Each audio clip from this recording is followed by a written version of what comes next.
Bonjour et bienvenue dans cette vidéo dans laquelle nous allons découvrir comment reconnaître une relation toxique et s'en sortir. Une relation toxique est comme l'intérieur d'une maison qui s'affaisse lentement sous le poids d'importantes quantités d'eau. À force, l'eau finira par briser la vitre et peut-être bien que vous serez noyé. En effet, les relations humaines n'ont jamais été simples. Parce que chaque individu est unique et soumis à des forces très complexes, il n'est pas rare que le fait de fréquenter une personne crée des tensions qui finissent par être destructrices. Il est donc indispensable de savoir reconnaître ce type de relation pour mettre en œuvre des actions efficaces afin d'en sortir au plus vite. Qu'elle soit de nature familiale, amoureuse, amicale ou même professionnelle, une relation toxique aura toujours tendance à vous rendre complètement dépendant de l'autre. Cette dépendance peut agir autant au niveau de votre capacité à accomplir une tâche spécifique qu'au niveau même de votre volonté à passer à l'action ou encore de faire des choix dans votre intérêt. C'est une relation qui vous contraint à toujours vous servir en dernier après l'autre. C'est une relation qui vous détruit en silence. Dit ainsi, on comprend aisément qu'il est urgent d'apprendre à connaître le profil des personnes avec qui il est possible de se retrouver dans des relations toxiques. Il est difficile d'identifier un profil type propre à de tels individus. Une personne en apparence inoffensive peut s'avérer être la plus grande des manipulatrices. Une chose est certaine, une telle personne se servira toujours de la manipulation. Un individu qui apparaît dans votre vie et qui se montre trop vite aimable, un peu trop disponible, disposé à vous écouter à tout instant, à vous dire quoi faire, comment vous comporter et qui tombe facilement dans les excès, présente de fortes chances d'être un manipulateur. Mais bien entendu, il existe des exceptions, ouvrez donc grand les yeux et les oreilles. Juste avant de vous dévoiler les différents types de relations toxiques, assurez-vous de vous abonner à la chaîne et n'oubliez pas de télécharger votre livre offert pour changer de vie en cliquant sur le lien dans la description situé sous la vidéo. Ceux qui exploitent la dépendance émotionnelle. Leur objectif premier est de vous endormir afin de mieux vous tenir enfermé. De ce fait, la personne qui vous maintient dans la relation toxique mettra tout en œuvre pour occuper le plus grand espace dans votre vie. Plus vous lui ouvrirez les bras, plus vous vous confierez à elle, plus elle vous tiendra et plus il vous sera difficile de vous en éloigner. Créer la dépendance émotionnelle est l'objectif final. La façon la plus simple de voir les choses venir, c'est d'analyser l'attitude des personnes qui vous entourent. De façon générale, bien qu'il existe des personnes qui posent des actions désintéressées, l'homme agit le plus souvent sur la base de ses intérêts. Alors si la bienveillance d'autrui est trop belle pour être sincère, vous feriez mieux de vous en méfier. La dépendance émotionnelle est beaucoup plus utilisée dans les relations amoureuses. Parce qu'une personne qui aime réellement est prête à faire de nombreuses concessions, l'étau se resserre très rapidement sur la victime. Ceux qui rabaissent les autres. Il est aussi important de savoir que les personnes qui maintiennent les autres dans des relations toxiques, les pervers narcissiques par exemple, souffrent le plus souvent de véritables troubles émotionnels. Une personne qui a longtemps été rabaissée aura tendance à reproduire le même schéma dans ses relations avec les autres, si tant est qu'elle se trouve un peu faible car tout devient un conflit d'ego. Ainsi cette personne pense redorer son ego en rabaissant les autres, en poussant les autres à se retrouver plus bas qu'elle. C'est dans ce cas une sorte d'obsession et donc des actions inconscientes presque instinctives qui s'ensuivront. Le cadre professionnel est l'environnement dans lequel ce type de relation toxique prospère le plus. Le fait qu'un rapport hiérarchique soit établi à l'avance ne fait que plonger la victime dans un labyrinthe plus profond. La peur des représailles et du qu'en dira-t-on ou même des contraintes d'ordre financier ne font que complexifier la situation. Ceux qui font du chantage. Menacé de se suicider, crier partout de ne plus trouver un sens à sa vie, de ne plus savoir quoi faire, autant d'arguments utilisés par une personne qui peuvent maintenir une autre dans une relation toxique. La victime est battue sur le champ de l'émotion. De plus, c'est après avoir soigneusement étudié sa victime qu'un manipulateur avance ses pions. Il sait alors comment s'y prendre, quels arguments avancer pour faire plier sa victime et l'empêcher de partir, ou même la contraindre à poser certaines actions qui ne sont pas toujours dans son propre intérêt. Dans un autre sens, un manipulateur peut utiliser un secret qu'il détiendrait pour inciter une personne à rester sous son emprise. Le chantage prend alors une tournure plus offensive et plus brutale. Ceux qui procèdent par la victimisation. Il est possible de se retrouver au cœur d'une relation toxique et d'en être la victime sans le savoir. Le manipulateur trouvera les moyens de se faire passer pour la victime alors qu'elle est celle qui actionne chaque composante de la machine. Les mots utilisés, l'attitude adoptée après chaque coup, tout est fait de manière à vous maintenir sous le poids de la relation. Votre conscience sera donc constamment éprouvée et pour y arriver, il existe un outil extrêmement efficace, la persuasion. La persuasion, si elle est bien maîtrisée, a un pouvoir extraordinaire. Ainsi, chacune de vos actions tiendra chaque fois à vous conforter dans votre mauvaise position. Vous en arriverez vous-même à vous en vouloir alors que vous êtes la personne qui encaisse les coups. Les égoïstes. Une personne qui utilise de tous les moyens pour que vous soyez disponible pour elle et qui ne se tourne pas le pouce quand il s'agit de vous renvoyer l'ascenseur, une telle personne ne pense qu'à elle.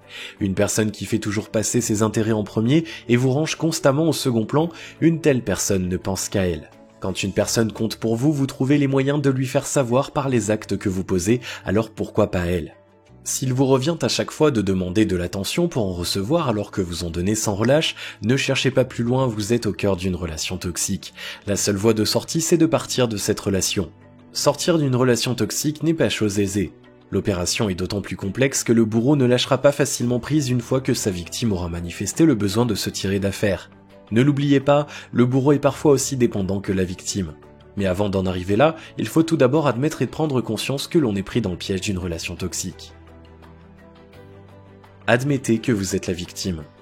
Une relation toxique a pour procédé de vous anesthésier tout doucement.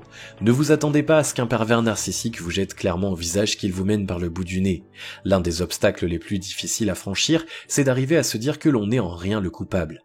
Lorsqu'une relation se termine, chacun des acteurs tente par tous les moyens de montrer à l'autre qu'elle est la fautive. C'est le premier combat que vous devez remporter. Une fois que vous aurez écarté le sentiment de culpabilité, vous verrez beaucoup plus clair pour envisager la suite des choses. La dissimulation, la persuasion et l'intimidation sont les armes qui rendent de telles relations dangereuses, dévastatrices et destructrices en silence. C'est bien pour cela que le déclic peut venir d'une personne tierce. Il est difficile de s'ouvrir les yeux soi-même. Mais le plus difficile après l'acceptation, c'est de prendre la décision de sortir de cette relation. Il s'agit à ce niveau de prendre toute la mesure de ce qu'une telle décision implique, pression, regret, perte de certains avantages, solitude, etc. Il faut tout couper. Pour se défaire de l'emprise d'une relation toxique, il va falloir prendre le taureau par les cornes. Comme nous vous le disions précédemment, le bourreau est tout aussi dépendant de cette relation. Elle lui apporte quelque chose. Il va sans dire qu'il ne laissera pas les choses lui échapper si facilement. Pour limiter l'emprise de celui qui maintient la relation toxique, il faut lui couper l'oxygène. Il faut donc trouver le moyen de limiter les rencontres physiques et même les appels. L'objectif est de vous mettre à l'abri des actions qui vous causeront du tort. Qu'il s'agisse d'une relation amicale ou amoureuse, vous devez partir. Trouvez le moyen de couper tous les liens qui vous retiennent. Bien sûr, ce ne sera pas forcément facile, surtout si vous avez été longtemps attaché à cette personne. Mais pensez surtout à ce que cette relation vous vole, à ce qu'elle vous empêche d'avoir et aussi aux séquelles qu'elle vous a laissées. S'il s'agit d'une relation professionnelle, la situation est un petit peu plus délicate. Dans la mesure où vous avez la possibilité d'être muté dans un autre service, n'hésitez pas à en formuler la demande. Mais si cela est impossible et que vous avez déjà tout essayé pour quitter sous l'emprise de cette personne qui vous mène la vie dure au bureau, tout ce qu'il vous restera à faire sera de rendre votre démission. C'est finalement un exercice qui consiste à comparer ce que l'on perd à ce qu'on pourrait gagner. C'est un choix difficile, mais c'est un choix qui doit être fait et assumé. Se reconstruire. Une relation toxique laisse des traces. Votre amour-propre prendra forcément un coup, sans parler de votre confiance en vous-même. Certaines relations laissent leurs victimes en lambeaux. Une fois que les chaînes sont tombées, démarre alors un long processus qui consistera à se refaire. Dans un premier temps, vous devez vous recentrer sur vous-même. Faites le point de votre vie. Où en êtes-vous avec vos projets personnels ? Depuis combien de temps avez-vous laissé vos intérêts passer en seconde position ? Qu'en est-il de vos amis, de votre famille ? N'oubliez pas qu'une relation toxique aura tendance à vous éloigner des autres, de vous isoler. Maintenant que vous êtes libre, vous devez vous rapprocher des autres. Mais attention, vous devez vous y prendre avec patience et indulgence. Les séquelles d'une relation toxique peuvent aller d'une tendance à vouloir rendre son coup à une facilité à tomber dans la paranoïa. Tout le monde n'est pas comme cette personne que vous avez enfin réussir à sortir de votre vie. Ne laissez pas son ombre vous poursuivre et gâcher le bonheur qui vous tend à nouveau la main. C'est en cela qu'il peut être important de prendre un petit temps d'observation pour se rééquilibrer avant de laisser d'autres personnes prendre de l'importance dans votre quotidien. Tenir ferme. Une personne que vous avez réussi à sortir de votre vie ne restera sûrement pas les bras croisés. Par plusieurs moyens, elle tentera de reprendre le contrôle. Soyez apprêtés à cela et tenez ferme. Ne soyez pas surpris de la voir essayer de ternir votre image. Pour de telles personnes, tous les coups sont permis. Elle tentera par tous les moyens de vous atteindre. Parce qu'elle ne peut plus vous avoir sous son emprise constamment comme par le passé, ses coups se feront plus violents. Dans certains cas, attendez-vous aussi à ce que la tentation de retourner avec elle vous frôle l'esprit. Ne dit-on pas que les habitudes ont la peau dure ? Parlez pour se libérer. Le plus grand allié d'un pervers narcissique, c'est le silence. Il n'hésitera pas à utiliser les moyens à sa disposition pour vous contraindre au silence. N'hésitez pas, une fois qu'une relation commence à vous paraître pesante, à en parler autour de vous. Consulter un psychologue pourrait vous être aussi très bénéfique. N'oubliez pas, l'écoute est la première porte à franchir pour trouver la liberté. Les relations toxiques sont bien plus présentes autour de nous que nous le pensons. Nombreuses sont les personnes qui vivent dans une prison sans même s'en rendre compte. La prise de conscience vient parfois un peu trop tard. Dès lors, prendre le chemin de la liberté demande beaucoup de courage et de détermination. Si vous avez aimé cette vidéo, merci de liker, partager, commenter et surtout vous abonner à la chaîne. Et vous êtes également libre de recevoir le nouveau livre 7 secrets pour changer de vie maintenant en cliquant sur le lien situé dans la description en dessous de la vidéo et on se retrouve très vite pour une prochaine vidéo.